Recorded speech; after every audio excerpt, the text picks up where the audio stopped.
Gold, trusted gold buyers. మీరు తాకట్టు పెట్టిన బంగారాన్ని విడిపించి ఈ రోజు ఉన్న మార్కెట్ ధరకు కొనబడను. రేవంత్ రెడ్డి గారిలో నాకు మంచి లక్షణం ఏంటంటే మిగతా వెళ్ళడంలో కూడా మనసులో అంతా చెప్పేస్తాడు. బోళ్ళ మనిషి. ఇది చెప్పింది వాస్తవమే. పార్టీలకు అతీతంగా మీరు ఏ పార్టీనైనా మీరు కూర్చోండి, ఎమ్మెల్యేలు కానీ, ఎంపీలు కానీ, మంత్రులు కానీ, ముఖ్యమంత్రులు కానీ, పార్టీని మర్చిపోండి. ప్రైవేట్ కానీ పబ్లిక్ అందరూ చెప్పలేకపోవచ్చు, కానీ అందరి మనసుల్లో ఏ వేదన ఉన్నది. అరే ఇంత డబ్బులు వసూలు చేస్తున్నాం, పన్నుల డబ్బులు, ఈ ప్రజలకి ఇన్ని మాటలు చెప్పి ఓట్లు తీసుకుంటున్నాము, ఇన్ని హామీలు ఇస్తున్నాము, మరి ఈ ప్రజల జీవితాన్ని బాగు చేయడం కోసం పని కావాలని చెప్పంటే ప్రతిదానికి అడ్డంకులు వస్తున్నాయి అన్న భావన అది లేనటువంటి మంత్రి కానీ, ఎమ్మెల్యే కానీ, ఎంపీ కానీ భారతదేశంలో లేరు. అయినా కూడా వ్యవస్థ నడుస్తుందంటే కొంతమంది సామర్థ్యం వల్ల, చిత్తశుద్ధి వల్ల, దేశభక్తి వల్ల నడుస్తుంది. కానీ కొంతమంది ఎంత భారం మోస్తారు, ఎన్ని పనులు చేయగలుగుతారు? కాబట్టి ఖచ్చితంగా అధికార యంత్రాంగం ముఖ్యంగా ఎంత పై స్థాయిలో ఉంటే అంత బాధ్యత మేమే ఎక్కువ. నాయకత్వాన్ని ఇచ్చే బాధ్యత మీద, ప్రమాణాలను నెరవేర్పే బాధ్యత మీద, మిగతా వాళ్ళని జవాబుదారీగా చేయాల్సిన బాధ్యత మీద. అందులో మన దేశంలో అధికార యంత్రాంగానికి ఉన్నంత గౌరవం, ఇంత రక్షణ ప్రపంచంలో ఎక్కడా లేదు. రాజ్యాంగంలోనే పెట్టాం.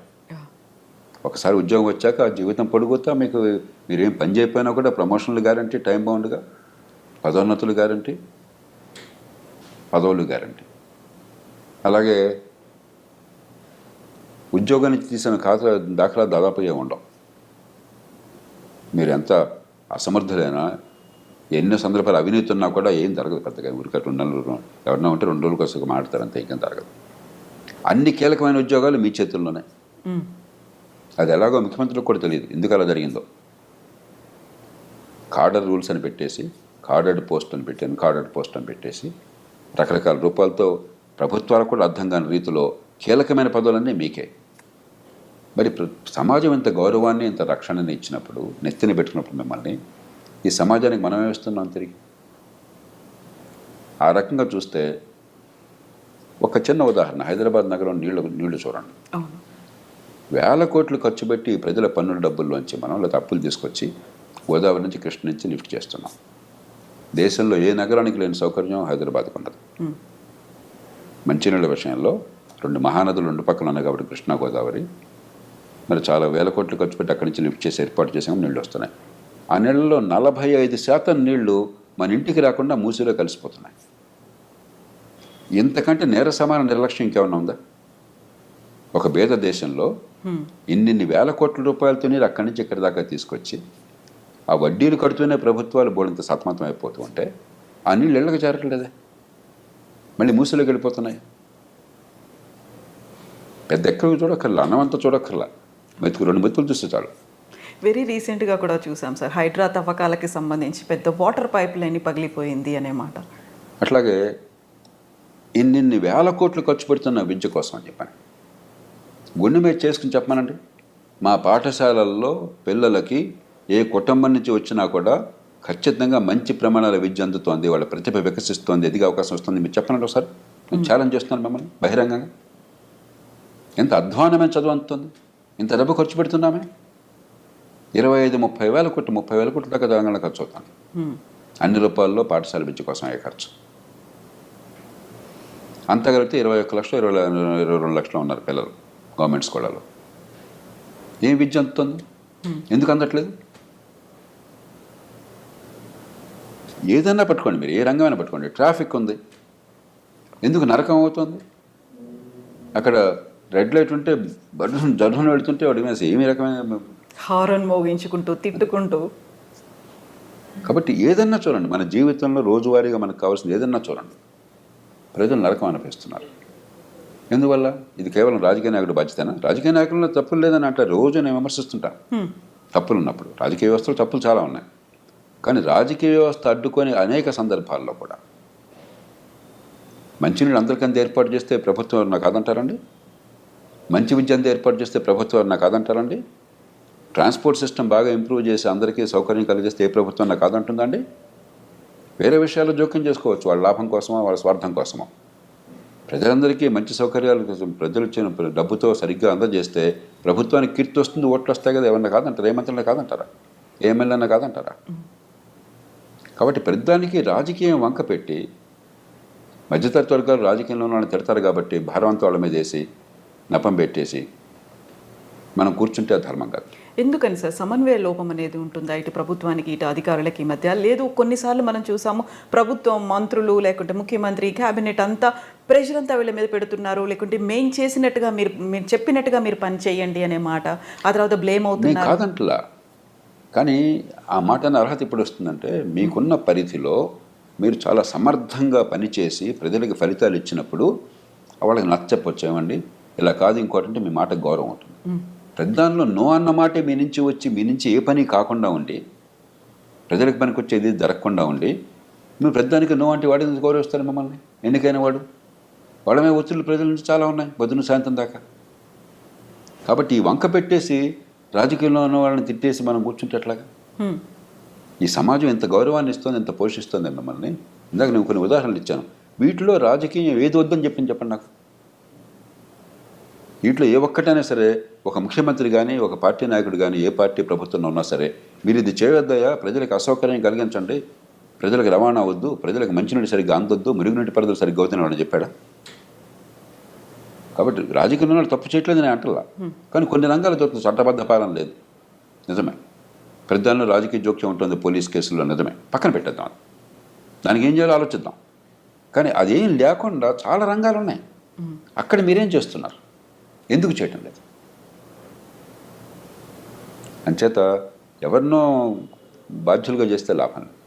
దీనికి మనందరం బయట ఉన్న వాళ్ళం కూడా సమిష్టిగా బాధ్యత తీసుకోవాలి. రాజకీయంలో ఉన్న వాళ్ళు సహజంగా ఎన్నికైన వాళ్ళు బాధ్యత మనం పెట్టాం కాబట్టి వాళ్ళ బాధ్యత తీసుకోవాలి, దాని అనుమానం లేదు.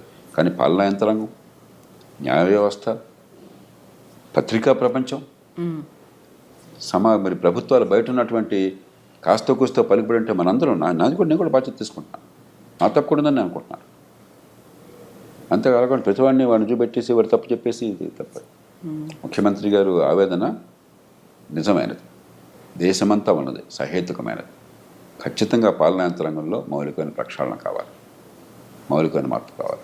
ఈ పద్ధతి కొనసాగిస్తే ఇప్పుడు కొన్ని సినిమాల్లో చూస్తే, ఈ మధ్య ఒక సినిమా నేను మా శ్రీమతి చూస్తూ నేను ఒక 2 నిమిషాలు చూస్తే నాకు వాంతి వచ్చినట్టు. ఏ సినిమా చూసారు సార్ మీరు?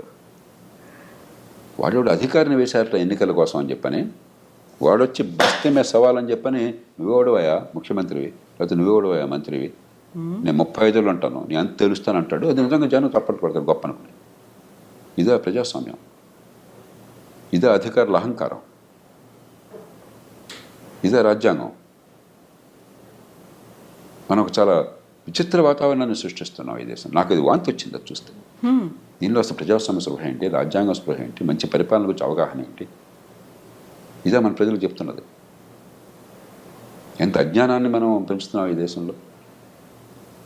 అలాగే ఈ పదవుల కోసం పడితే వెంపర్లట 15 లక్షల మంది పోటీ పడ్డం ఐఏఎస్ కోసం అని చెప్పని, జీవితం అంతా త్యాగం చేయడం, ఒక 5 ఏళ్ళు 10 ఏళ్ళు. అంత ఈజీ కాదు ఐఏఎస్ ఐపీఎస్ ఆఫీసర్లు అవడము అనేది ఉంటుంది కదా సార్, చాలా కష్టపడితే వచ్చారు. ఇంత కష్టపడి వచ్చిన తర్వాత మీరు ఉద్ధరించింది ఏంటట? కరెక్టే, ఉద్ధరించింది ఏంటట? ఎందుకని జరగట్లేదు ఫలితాలు? నేను కోపంతో చెప్పట్లా, ద్వేషంతో చెప్పట్లా. నేను ఆ పదవుల్లో ఉన్నవాడిని, నేను నిస్పృహతో బయటకు వచ్చినవాడిని కాదు, నిరాశతో పనికి రాకుండా బయటకు వచ్చినవాడిని కాదు, ఫెయిల్ అయిన వాడిని కాదు. నన్ను ఎవరు భారతదేశంలో ఒక అధికారిగా ఫెయిల్ అయిన ఎవరో ఏ మనిషిని అనుకోవట్లా. నన్ను బాగా తిట్టేవాళ్ళు కూడా ఆ మాట ఇప్పుడు అనలేంతవరకు సాధ్యం కాదు. అది ఒక ఆవేదనతో చెప్తున్నాను. ఇంత అవకాశాన్ని సమాజం మీకు ఇచ్చి నెత్తిన పెట్టుకుంటే మీ వల్ల ఏం జరుగుతుంది ప్రజలు? ఇది పోగా అహంకారం చాలామందికి. ప్రజల గురించి పట్టించుకునేది లేదు, వాళ్ళ బాధల గురించి పట్టించుకునేది లేదు. మరి కొంతమంది ఏదో సెలబ్రిటీలు అని చెప్పి అనుకుని సోషల్ మీడియా అట వెనకాల ఏదో కెమెరాలతో తిరుగుతుంటారట. ప్రభుత్వాలకు సిగ్గుంటే డిస్మిస్ చేయాలి వాళ్ళని. మనం బ్రిటిష్ పరిపాలన యంత్రాంగాన్ని అనుకరించాం. ఎనానిమిటీ దానిలో ముఖ్యమైనది, మెరిటాక్రసీ, మీ ప్రతిభ వల్ల రావటం, పొలిటికల్ న్యూట్రాలిటీ, పక్షపాత రాజకీయాలు లేకుండా ఉండటం, ఎనానిమిటీ, పబ్లిక్ సర్వీస్, ఇవి మౌలికమైన లక్ష్యాలు. అవన్నీ మర్చిపోయి మీరేదో స్టార్లాగా బిహేవ్ చేయటం నాకు అర్థం కాదు. ఎంత విచిత్రంగా ఉంది అసలు, ప్రవర్తన అంత వెకిలిగా ఉంది. దాన్ని ఎలా సహిస్తున్నారు ఈ రాజకీయంలో ఉన్నవాళ్ళు? దానికి ముఖ్యమంత్రి గారిని కూడా బాధ్యతలు చేస్తున్నాను. మీరేం చేస్తున్నారు మరి? మీ ఆధీనంలో పరిపాలన యంత్రాంగం అంటే వాళ్ళలో క్రమశిక్షణ పెట్టి కొన్ని ఏ రకంగా చేస్తే మేము గౌరవిస్తాం, ఏ రకంగా చేస్తే మేము ఊరుకోమని చెప్పిన సంకేతాన్ని ఇచ్చే బాధ్యత మీకు కూడా ఉంది. సో ఈ మధ్యన ఒక ఇన్సిడెంట్ చూసాము. తెలంగాణ రాష్ట్రంలో ఒక మంత్రి కలెక్టర్ మీద అసహనం వ్యక్తం చేశారు, పబ్లిక్గా వాళ్ళని విమర్శించారు అనే వాదన వినిపించింది. ఆ తర్వాత కలెక్టర్ అక్కడి నుంచి తప్పుకున్నారు, పోస్టులు పెడుతున్నారు అనేది, సో కొటేషన్స్ రూపంలో, మోటివేషనల్ కోట్స్ రూపంలో వస్తున్నాయి అనేది. ఇన్ఫ్లుయెన్స్ ఎవరిని చేస్తున్నారు సార్? నాకు ఈ సంఘటన తెలియదు కాబట్టి దాని గురించి పూర్వాపరాలు తెలియకుండా మాట్లాడాను. మనకేమిటంటే 2 విషయాలు మనకు చాలా స్పష్టత ఉండాలి. ప్రజాస్వామ్య సమాజంలో తుది బాధ్యత వహించేది ఎన్నికైన ప్రభుత్వము, ఎన్నికైన ప్రతినిధులు. కాబట్టి తుది నిర్ణయం తీసుకునే అధికారం రాజ్యాంగం పరిధి లోపల ఎన్నికైన ప్రభుత్వానికి. మనం ఏంటనుకుంటున్నామంటే అధికార యంత్రాంగానికే పాత్ర ఉంటుంది, వీళ్ళంతా ఊరికే వచ్చారు, వీళ్ళు వస్తారు రేపు పోతారు, 35 ఏళ్ళు మేము ఉంటాం, వాడు వచ్చి రేపు ఓడిపోతాడు. చాలా సినిమాలో డైలాగ్ కూడా, నేను ఐఏఎస్ పరీక్షలకు వచ్చాను, కావాలంటే పొద్దున్న ఎమ్మెల్యే, ఎంపీ, మంత్రిని కాగా నువ్వు అవుతావా? ఇది గొప్ప విషయం లాగా. అంటే ఇక్కడ ప్రజాప్రతినిధులకు పెద్దగా చదువు ఉండట్లేదు, క్వాలిఫికేషన్ అనేది లేదు. ఆలోచనే మూర్ఖమైనది, అప్రజాస్వామికమైనది, అవాస్తవమైనది. ఒకరోజు పరీక్ష రాసిన మాత్రం చేత గొప్పవాడు కాలేడు ఎవడొకడు. ఆ రోజు నువ్వు చదువుకున్నవి వచ్చి ఉండొచ్చు, నువ్వు బాగా బట్టి ఉండొచ్చు, లేకపోతే ఎగ్జామినర్ ఆ రోజు సంతోషంగా ఉండొచ్చు, అదృష్టం కలిసి రావచ్చు ఉండొచ్చు.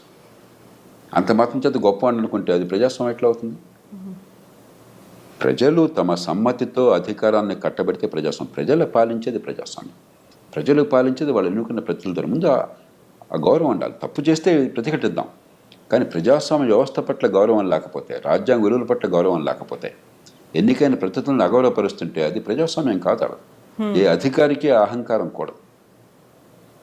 అది మిలిటరీ అధికారి కావచ్చు, సివిల్ అధికారి కావచ్చు, న్యాయమూర్తి కావచ్చు. ఎన్నికైన ప్రతినిధుల్ని చవకగా చూడండి, వాళ్ళని వాడు తిట్టుకుంటారు. అదే పనిగా జనం కూడా తిడతారు. ఎందుకంటే ఓటు వేసేది, తీసి తిరస్కరించేది వాళ్ళనే కదా, కాబట్టి జనం తిడతారు. అది ప్రజాస్వామ్యంలో సహజం. కాబట్టి వాళ్ళకి కొంచెం రాజకీయంలో ఉన్న వాళ్ళు కొంచెం వంగంగా ఉంటారు.